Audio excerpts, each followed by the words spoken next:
Hi friends, அஸ்ஸலாம் அலைக்கும். இந்த வீடியோ பார்த்தீங்கன்னா எடுத்து கிட்டத்தட்ட 2019 11ஆம் மாதம் 28ஆம் தேதி எடுத்த வீடியோங்க. அன்னைக்கு எனக்கு வெட்டிங் டே, ஓகேங்களா, கல்யாண நாள். இதான் நான் லாஸ்ட்டாக எடுத்த வீடியோ. இதில் தான் நிறையா பேர் ஹஸ்பண்ட் நிறையா பேர் இந்த வீடியோவில் தான் பார்த்துருக்காங்க. அவங்க இறந்தப்போ நிறையா பேர்த்துக்கு இந்த வீடியோ தான் பார்த்து தெரிஞ்சிருக்காங்க, ஓகேங்களா. அப்போ எடுத்த வீடியோ. அப்போல்லாம் பசங்கள்லாம் பார்த்திங்கன்னா குட்டி குட்டி பசங்க. சரி, இதை அப்படியே கூட ஷேர் பண்ணலாமே.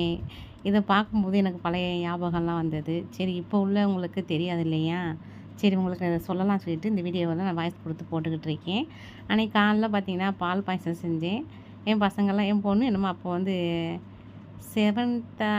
செவன்த்தோ எயித்தோ என்னமோ படிச்சுக்கிட்டு இருந்துச்சு. சாரி, 8th படிச்சுட்டு இருந்துச்சு. பாஷா 6 படிச்சுக்கிட்டு இருந்தான். வசீம் யூகேஜி என்னமோ ஃபஸ்ட் ஸ்டாண்டர்ட் படிச்சுட்டு இருந்தான். ஞாபகம் இல்லைங்க. ஃபஸ்ட்டு நடந்தது எந்த இதுவுமே எனக்கு ஞாபகமே இல்லை.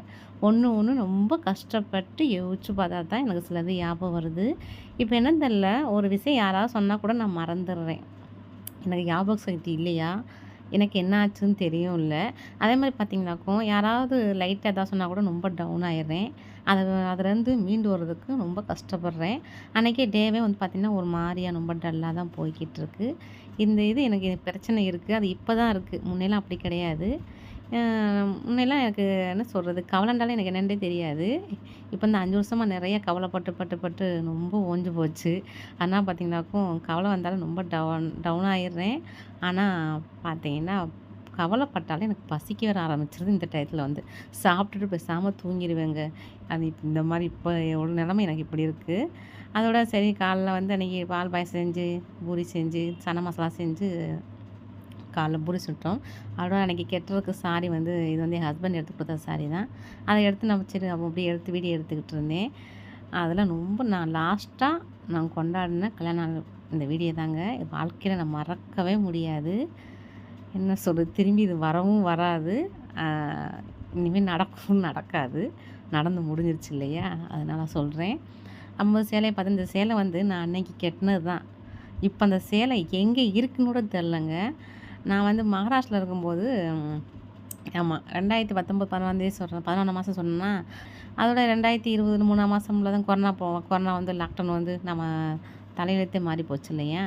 அந்த டயத்தில் அப்படி இங்கே வந்துவிட்டோம். வந்த பிறகும் அங்கே உள்ள பொருளும் ஒரு வருஷம் கழிச்சு தான் நான் மகாராஷ்டிராவில் பொருளை தூக்கிட்டு எடுத்துகிட்டு என் மாமியார் வீட்டில், எங்கள் ஹஸ்பண்ட் வீட்டு ஒன்று இருக்குது, ஓகேங்களா, பக்கத்தூர் தான். உனக்கு இன்ஷால்லா நான் இனிமேல் போனேன்னா உங்களுக்கு நான் வீடியோ எடுக்கிறேன் இந்த வீட்டை. அப்போ அங்கே நான் போட்டாச்சு. அந்த போட்ட பிறகு நான் இன்னும் இந்த ஊருக்கு எங்களுடைய திங்ஸு ஃபுல்லாக கொண்டுட்டே வரல. கொஞ்சம் போதுமான ட்ரெஸ்ஸு மட்டும் எடுத்துகிட்டு வந்தோம். நம்ம பார்த்தீங்கன்னா இந்த ஊருக்கு வந்த சூழ்நிலையே வேறு. அந்த டயத்தில் எந்த இதுவுமே மைண்டில் ஓடவே இல்லை. அப்படியே கூப்பிட்டாங்க, அப்படியே வந்துட்டேன். வந்துட்டு நாங்கள் போதுமான ட்ரெஸ் கூட எடுத்துகிட்டு வரல. நான் ஒரு ஃப்ளோவில் தான் சொல்லிட்டேன். என்கிட்டயே கொஞ்சம் அள்ளி போட்டு அந்த இடத்துல எதை எடுத்தோம் எதை வச்சோம் எனக்கு சத்தியமாக ஞாபகமே இல்லைங்க. என்கிட்டயே அள்ளி போட்டு வந்துட்டோம். அதை வச்சு தான் நான் அட்ஜஸ்ட் பண்ணிகிட்டு இருந்தோம். இங்கே 1 வருஷம் பிறந்து ஜாமான்லாம் எடுத்து என் மாமியாரில் போட்டோம். போட்ட பிறகு பார்த்திங்கனாக்கா அங்கே போனோம். போய் கொஞ்சம் கொஞ்சம் இந்த ஜாமான் என்ன சொல்கிற சமைக்கிறதுக்கு மட்டும் கொஞ்சம் கொஞ்சம், அதை ரொம்பலாம் எடுக்கல, அங்கே தான் இருக்குது. அது கொஞ்சம் தேவை மட்டும் எடுத்துகிட்டு வேணா நம்ம பக்கத்து வீட்லேயே வாங்குற மாதிரி இருக்கா. எங்கள் அம்மா எங்கள் அம்மாவுக்கு தேவையான அளவு மட்டும் தான் இங்கே ஜாமான் வச்சுருந்தாங்க. நம்ம சமைக்கிறதுக்கு அது செட் ஆகாது. நம்ம வீடியோட எடுக்கிறோமா, இந்த வீட்டில் எப்படியோ அட்ஜஸ்ட் பண்ணி வீடியோ எடுத்துக்கிட்டு இருக்கேன், அவ்வளோதாங்க. எனக்கு என்ன சொல்கிறதுன்னு தெரியல. அங்கே ஜாமான்லாம் கிடக்கு, நேரம் வீணாக போயிடுச்சா, இல்லை புலங்கட்டா ஜாமான் ஃபுல்லாக துரு பிடிச்சுன்னு சொல்லுவாங்க இல்லையா, அந்த மாதிரி தான் இங்கே இருக்குது. என்னன்னு தெரில. நான் இந்த வாட்டி என் ஹஸ்பண்ட் ஊருக்கு போய் 1 வருஷத்துக்கு மேலேயோட ஆச்சுன்னு சொல்லுவேன். முன்னாடி அடிக்கடி போய்கிட்டு இருந்தேன். இப்போ சுத்தமாக போகிறதே இல்லை. அங்கே போகும்போது எனக்கு அந்த வீடை பார்த்தா குடோன் மாதிரி இருக்குது. ஆள் புழக்கம் இல்லையா. என் மாமியார் இருந்தப்போ அவங்க புழங்கின ஜாமான் ஃபுல்லாக கிடக்கா. இதோட நம்ம ஜாமானே அடைச்சி வச்சிட்டோமா, அந்த வீட்டுக்குள்ளே போகவே பயமாக இருக்குங்க சொல்லப்போனால். அப்படி குடோன் மாதிரி இருக்குது. பூச்சி எது இருக்குமோன்னு ஒரு பயம் இருக்குது. அதனால் எடுத்துகிட்டுலாம் வரல. முடிஞ்சளவு தான் எடுத்துகிட்டு வந்தோம் பொருளை. அன்றைக்கி பசங்கள்லாம் பார்த்திங்கன்னா ஸ்கூலுக்கு வேறு போயிட்டாங்களா. நான் மட்டும் வீட்டில் இருக்கேன். அதோட சரி நம்ம காலையில் சமையல் மட்டும் செஞ்சுட்டு சாப்பிட்டுட்டு மதியம் லஞ்ச் சிம்பிளாக செஞ்சுக்கிடுவோம். நாங்கள் சாயந்தரம் போல் ஹோட்டலுக்கு கிளம்புனோம். எப்பயுமே பார்த்திங்கனாக்கா என்னுடைய கல்யாண நாளுக்கும் சரி, என் பசங்களுக்கு பிறந்தநாளுக்கும் சரி, நாங்கள் வெளியே ஹோட்டலுக்கு போய் சாப்பிட ஆரம்பிச்சிருவோம். ஆனால் கொஞ்ச நாள் தாங்க மகாராஷ்டிராவில் இருந்தோம். என் ஹஸ்பண்டோட கொஞ்ச நாள் 15 வருஷம் தான் நான் இருந்திருக்கேன். அவ்வளோ ஹாப்பியாக இருந்திருக்கோம். என் பசங்களில் எந்த ஒரு ஏக்கமும் இல்லாமல் அப்படி வளர்த்தேங்க. ஆனால் இன்னமும் அதே மாதிரி வளர்க்குறத நான் ட்ரை பண்ணிக்கிட்டு இருக்கேன். அந்த மாதிரி பசங்க நம்ம ஏங்கிடக்கூடாது அப்படின்னால, என்ன கேட்டாலும் வாங்கி கொடுக்குறது, நல்லா ஜாலியாக சுற்றி பார்க்குறது, எங்கே வேணாலும் போகிறது, அந்த மாதிரிலாம் நல்லாயிருக்கும். நல்லா இருந்துச்சு எங்கள் குடும்பம். இப்போ தான் நம்ம வெளியே எங்கேயும் போக முடியாதே. வெளியே ஆம்பளை இல்லாமல் நம்ம எங்கே போகிறது? எங்கேயும் போக முடியாது. நம்ம ஆம்பளை துணை இருந்தால் தாங்க நம்ம எங்கேயுமே தைரியமாக போக முடியும். ஆம்பளை துணை வெறும் பெண்கள் மட்டும் நம்ம வீட்டை விட்டு நம்ம எங்கேயுமே போக முடியாது. போனாலும் ஊர் தப்பாக பேசும். அந்த மாதிரி நம்ம நிலைமையில தான் நம்ம இப்போதைக்கு இருக்கோம். ஓகேங்களா? அவன் இப்போ சுற்றி பார்க்குறதெல்லாம் நான் விட்டுட்டேன். முன்னெல்லாம் நாங்கள் வந்து நினச்சா இங்கேலாம் போவோம், எங்கேலாம் வருவோம். இப்போ அந்த இதே இல்லையே, அந்த ஆசை கூட இல்லாமல் போயிடுச்சு. சுற்றி பார்க்குறதுக்கு பசங்களும் கேட்க மாட்டாங்க. நான் எப்படி கூட்டு போக முடியும்? இப்போ மகாராஷ்டிரா முதல் தடவையாக நான் என் பசங்களோட போயிருக்கேன் மகாராஷ்டிராவுக்கு. நான் வந்து 5 வருஷம் ஆச்சு. அதுக்கு முன்னாடி பார்த்தீங்கன்னாக்கா ஒரு அண்ணன் பொண்டாட்டியும் கூப்பிட்டு போனேன்னா, அது இப்போ வந்து நான் தனியாக போயிட்டு வந்திருக்கேன். இனிமேல் நான் துணைக்கு வந்து ஒவ்வொரு ஆளையும் தேடிக்கிட்டு இருக்க முடியாது இல்லையா? இனிமேல் நம்ம தனியாக தான் போகணும். நமக்கு என் பையன் பாஷா இருக்கான், அவன் இளவட்டம் ஆயிட்டான். என் பொண்ணு இருக்குது, நான் இருக்கனால இனிமேல் நம்ம தான் நம்ம ஃபேமிலியை பார்த்துக்கணும். அடுத்தவங்க டிபெண்ட் பண்ணி வாழக்கூடாதுங்கிறதுனால யாருங்க இப்போ அவங்களுக்கு 1008 வேலை இருக்கும். நமக்காண்டி அவங்க அதை விட்டு வரமாட்டாங்க பார்த்தியா? அதனால் இங்கே வசியம் பாருங்கள். வசியம் சின்ன பிள்ளை அவ்வளோ க்யூட்டாக இருப்பாங்க. இந்த வீடியோலாம் பார்க்கும்போது ஒரு ரொம்ப நல்லாயிருக்கும். என்னமோ ஒரு மாதிரியாக இருக்கும், சூப்பராக இருக்கும். நல்லா க்யூட்டாக அவ்வளோ அழகாக இருப்பான். குட்டியோன்னு இப்படி தான் இருந்தால் நாங்கள் இந்த ஊருக்கு வரும்போது வசீமை இவ்வளோ பெருசாக நான் வளர்த்துருக்கேன். இப்போ வசீம் வந்து 8th போயிட்டான். என்னது ஃபஸ்ட் ஸ்டாண்டர்ட் ரொம்ப படித்தான்னு நினைக்கிறேன். யூகேஜி ஃபஸ்ட் ஸ்டாண்டர்ட் படிச்சுட்டு இருந்தவன் இங்கே வந்து நம்ம ஃபஸ்ட் ஸ்டாண்டர்ட் தான் படித்தேன்னா தெரியலையே. ஃபஸ்ட் ஸ்டாண்டர்டும் செகண்ட் ஸ்டாண்டர்டும் படிச்சுட்டு இருந்தான். இங்கே வந்து ஒரு வருஷம் கொரோனா டயத்தில் வந்து படிக்கலை. அதுக்கடுத்து ஒரு வருஷம் 2 வருஷம் லாக்டவுன் போட்டாங்களா, அதுக்கு தான் போய் சேர்த்தேன். இப்போ 8 படிச்சுட்ருக்கேன். நான் வந்து 5 வருஷம் வளர்த்துருக்கேன். அதுக்குள்ளே பெரிய பையெல்லாம் வாங்கிட்டான். அப்புறம் நாங்கள் எல்லோரும் சேர்ந்து மதியம் சாப்பிட்டுட்டு அப்படி நைட் வந்து டின்னருக்கு வெளியே போனோங்க. வெளியே போய் என் ஹஸ்பண்டு தான் கேக் வந்து ஆர்டர் பண்ணுறாங்க. அப்படி இந்த வாய்ஸ் அப்படியே போடுறேன் பாருங்கள். Wedding day sir. हाँ टैग लगा सर, सीधा हैप्पी एनिवर्सरी लगा दो। नाम भी डाल दो। नाम बोलो, नाम ठीक है। और स्पेलिंग बोल दो, पढ़िएगा नाम निशा, ये NI SHA ऊपर लिख लो। हाँ और नीचे मुजफ्फर SH निशा। हाँ நாங்கள் வாங்கிட்டு ஹோட்டலுக்குள்ளே போயிட்டாங்க.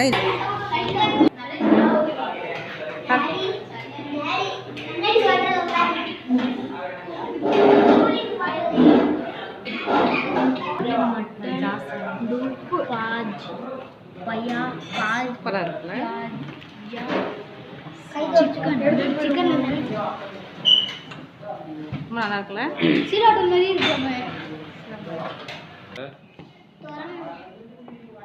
Mutton pulao chicken biryani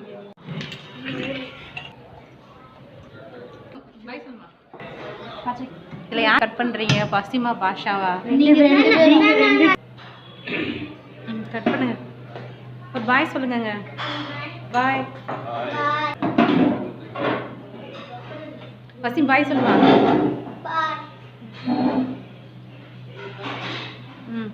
cut பண்ணு. அவன் 2 பேரும் இங்கே கட் பண்ணுற மாதிரி. வசீம் எல்லாம் முடிச்சுக்கோங்க.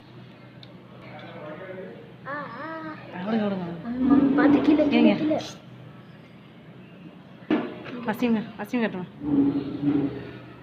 பாஷா ஏன் இதை பாடுறா? கொஞ்சம் உடஞ்சிருச்சு.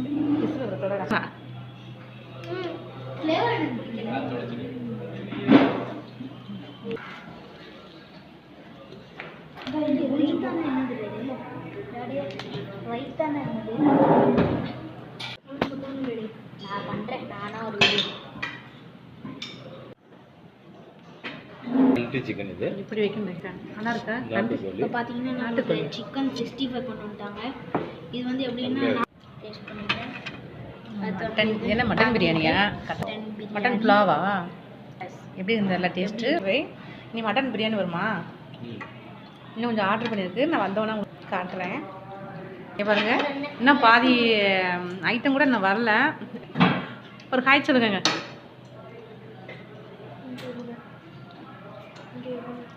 வசீம் இங்கே பாருங்க, சிக்கன் கார்லிக் ஃப்ரை வந்து என் பையனுக்கு ரொம்ப பிடிச்சிருக்கு போல இருக்குது. சின்னவருக்கு எப்படியா இருக்குது? வசீம் எப்படி இருக்குது? சூப்பராக இருக்கான். சாப்பிட்டுட்டு இருக்காங்க. நாங்கள் என்ன சாப்பிடல. இந்த அப்புறம் மட்டன் பிரியாணி பாருங்கள். நான் திரும்பி ஒரு வாட்டி வீடியோ எடுத்தேன். சுமாரியா இதான் தொடச்சிட்டேன்னா நம்ம ஊரில் மட்டன் பிரியாணி செம்மையாக இருக்கும். இது சாப்பிட்டு பார்த்தா தான் எப்படி இருக்குன்னு தெரில, டேஸ்ட் பண்ணி பார்த்தா தான் தெரியும். இங்கே இதுதான் மட்டன் பிரியாணி, அதான் சிக்கன் பிரியாணி. இங்கே இப்படி தான் பிரியாணிலாம் இருக்கும். இது கிடைக்கிறதே பெரிய டேஸ்ட் பண்ணி பாருங்க, காய்ச்சி புலா மாதிரியே இருக்குது. Mutton biryani, chicken biryani, raita, chicken 65. இது வந்து மட்டன் புலாவா? Mutton pulao, chilli chicken. இது பார்த்தீங்கன்னா நம்மளுக்கு ரைத்தா வச்சுருக்காங்க, சிக்கன் பிரியாணி, அதான் chicken biryani, chicken biryani, chicken 65.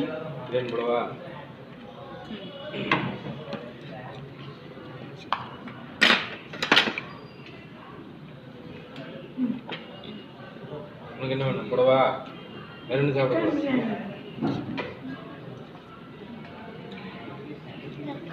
Mutton biryani எப்படி டேஸ்ட் பார்க்கலாம்.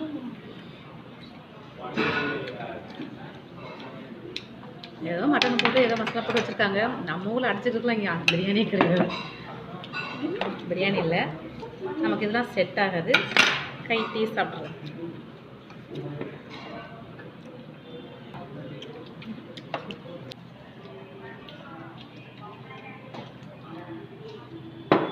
என் மையன் வீடியோ எடுத்துகிட்டு இருக்காரு அவங்க சேனலுக்கு.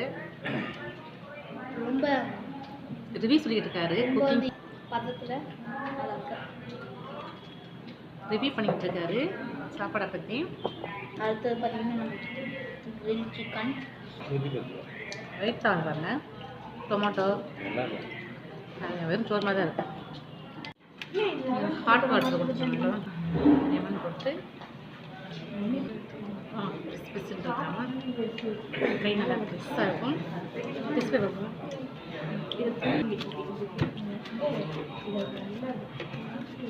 சாப்பிட்டு முடிச்சிட்டோம். நீட்டாக இருக்கும் ஹோட்டல், சூப்பராக. அதோட சீலிங்லாம் ரொம்ப அழகாக.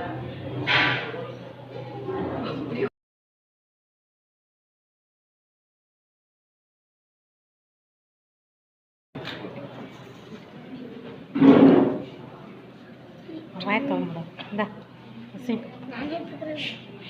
பசி எனக்கு கொடுங்க.